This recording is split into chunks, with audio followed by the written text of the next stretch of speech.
Hello, welcome to Colton Coffee, part of the day where you get to have a cup of coffee with me. As you can see, I am in my natural habitat. As you can see, my beautiful sister painted that back in high school, and I got this accent from it. I've just been inspired by it. And so I'm glad we get to have a cup of coffee today, and you get to have a cup of coffee with me at your home with me. So this is Colton with Coffee. Welcome again to Colton with Coffee, and it's just been a great day. And all jokes aside, that was a lot of fun to shoot that intro. Just saying. But today, we get to have a cup of coffee together, and as you can tell, it's coffee o'clock. And so I'm glad we get to enjoy this time together and to have some coffee together once again. I just want to welcome again and just invite you to grab your Bibles as we're going to read a little bit in Mark chapter 4 today.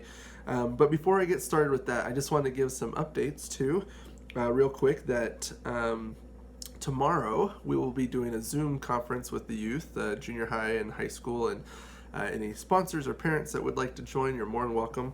But we're going to do a Zoom conference call together tomorrow at 4 instead of our Instagram Live. And then we're going to make the jump to YouTube on Friday, as we did the Instagram Live typically on Friday, but then it'll be able to be a video and you guys will be able to see it right here on this channel.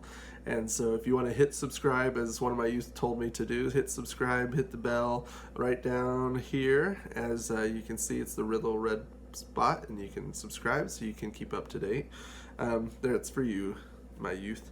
And so, but yeah, as we get started today to have a cup of coffee together, I just want to really dive into a Devo that I think has good application of what we're going through in these days. And so if you want to turn to Mark chapter 4, I'll be reading verses 35 through 41.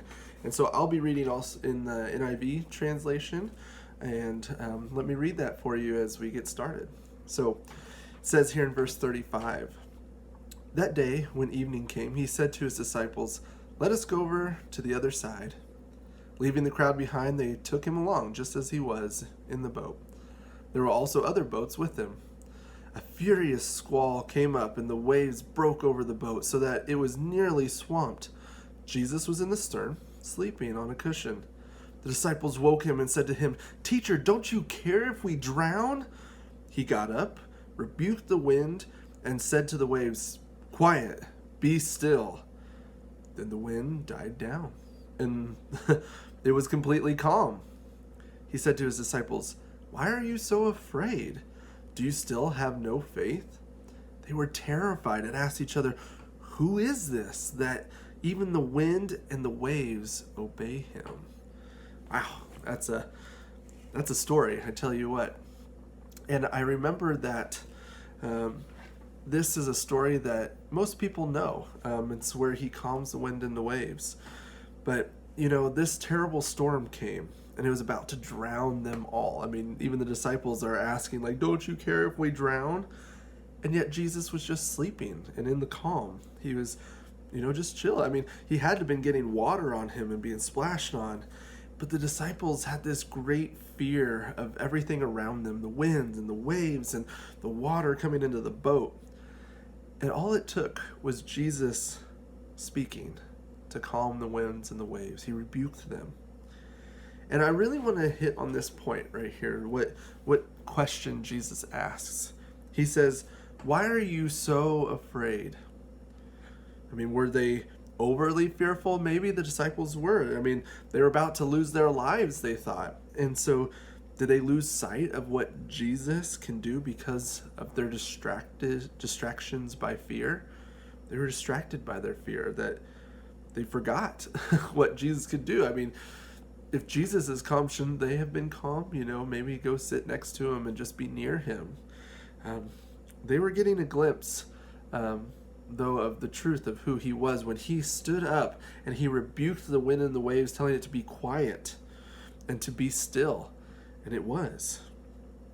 And so I really want to ask this question. It made me think about this, are we overly afraid of where to where it distracts us from what Jesus can and is doing right now in this time of fear. A lot of people are afraid right now. I mean, there's good right to be, because when some people, they get sick, it really hurts them and they die, or it really causes long-term effects. So there is a good, we need to be careful of this, but are we getting overly afraid to where we can't see what Jesus is doing during this time, that there's certain places that he's bringing people to them? I mean, more people are looking for hope now than they ever have been. And so are we getting too fearful that it distracts us from his power and who he is, and being able to remember that Jesus has done the impossible? I mean, he defeated the grave, and this is surely something that he is not afraid of. He knows what's going on, and his faithfulness is true even during this time, and his promises are true, and he has the power to do whatever he wants to, and his plan for this. And we just need to remember that, and I need to remember that. There's times that I forget. I get distracted by all the things I need to do, and I forget, no, I need to be with Jesus, and I need to really dive into him and let my heart be changed and be at peace with him during this time. That doesn't mean to be all willy-nilly and go do whatever we want, go cough on people, or go do whatever to get other people sick, but we need to be cautious, but also loving, and not overly cautious where we shut people out, where we push people away and we aren't loving towards them. And so I just want to encourage us today to remember that Jesus has the power to stop the winds and the waves, and he has the power to bring peace during fear. So I just want to pray that blessing over you guys, that God would bless you all, would keep you, would bring you peace in this time of fear, and that he would just bless you with some stillness and quiet with him. And let God just continue to penetrate your heart as you pray to him, and listen, be quiet, be still, and know that he is God. Well, this has been a wonderful time, and I better wrap it up as we have coffee together. And it's been a good cup of coffee today, hasn't it? Well, good to see you all, and this has been Colton with Coffee.